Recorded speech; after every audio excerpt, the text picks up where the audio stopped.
पारड़ी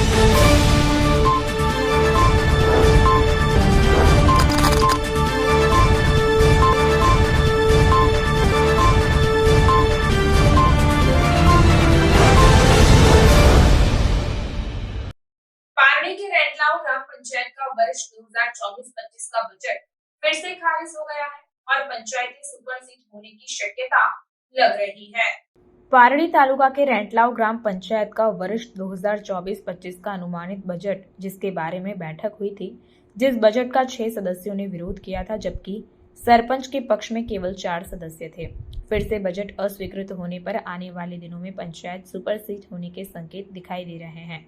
रैंटलाव ग्राम पंचायत में बजट मंजूर करने के लिए सरपंच अजय बाबूभाई पटेल की अध्यक्षता में बैठक हुई थी, जिसमें सरपंच सहित 10 सदस्य उपस्थित थे, जबकि एक महिला सदस्य वर्षाबेन पटेल अनुपस्थित थे, जिसमें बजट मंजूर करने के लिए सरपंच के पक्ष में नीताबेन पटेल, जयेश हलपति, जयदीप देसाई सहित 4 सदस्य थे, जबकि बजट अस्वीकृत करने के लिए उप सरपंच अहमद भाई खोजा, अपेक्षा मायावंशी, तरुणाबेन पटेल, पराग भाई देसाई, राहुल हलपति, पार्वती हलपति सहित 6 सदस्यों ने फिर से बजट का विरोध किया था, जैसा कि तलाटी राहुल गामित ने बताया।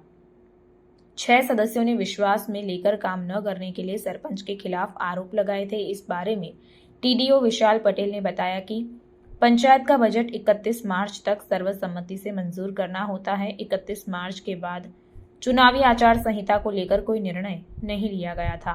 तब पहले भी बजट अस्वीकृत होने पर फिर से बजट अस्वीकृत हुआ, जिसकी सभी रिपोर्ट वलसाड जिला विकास अधिकारी और विकास आयुक्त गांधीनगर को की जाएगी और धारा 253 के अनुसार कार्रवाई करके पंचायत का विसर्जन किया जाएगा। तब फिर से बजट अस्वीकृत होने पर आने वाले दिनों में पंचायत सुपरसीड होने के संकेत दिखाई दे रहे हैं।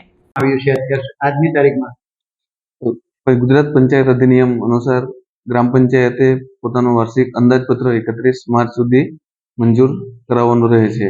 રેટલાવ ગ્રામ પંચાયતની અંદર અગાઉ 31 માર્ચ સુધી બજેટ મંજૂર કરવામાં આવેલું નહોતું ને ત્યારબાદ આચાર સંહિતાનો અમલ થતા ગ્રામ પંચાયતના ઠરાવ અનુસાર આગળની કાર્યવાહી માટે આ દરખાસ્ત કરેલી હતી। તે બાદ ફરીથી આજે એકવાર ગ્રામ પંચાયત રેટલાવની બેઠક થયેલ અને જેમાં આજે બજેટ પુનઃ નામંજૂર થયેલ છે। હવે આગળની કાર્યવાહી ગ્રામ પંચાયત તરફથી સઘન કાગળો આવ્યાથી આગળની કાર્યવાહી કરવામાં આવશે।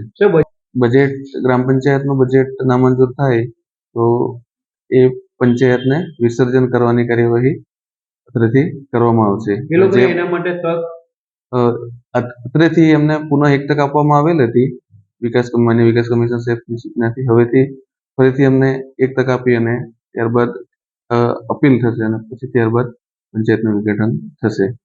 હવે આ રિપોર્ટ તમે કોને મોકલશો? હવે આ રિપોર્ટ મારે માન્ય જિલ્લા વિકાસ અધિકારી સાહેબને મોકલવાનો રહે છે। સમગ્ર હવે એ કોણ લેશે નિર્ણય? ગુજરાત પંચાયત અધિનિયમ અનુસાર ગ્રામ પંચાયતની વિસર્જનની સત્તા માન્ય વિકાસ કમિશનર સાહેબની છે। સત્તા પંચાયતની સત્તા હાલની તબક્કે કોઈ બોડી ગ્રામ પંચાયત પાસે રહેતી નથી।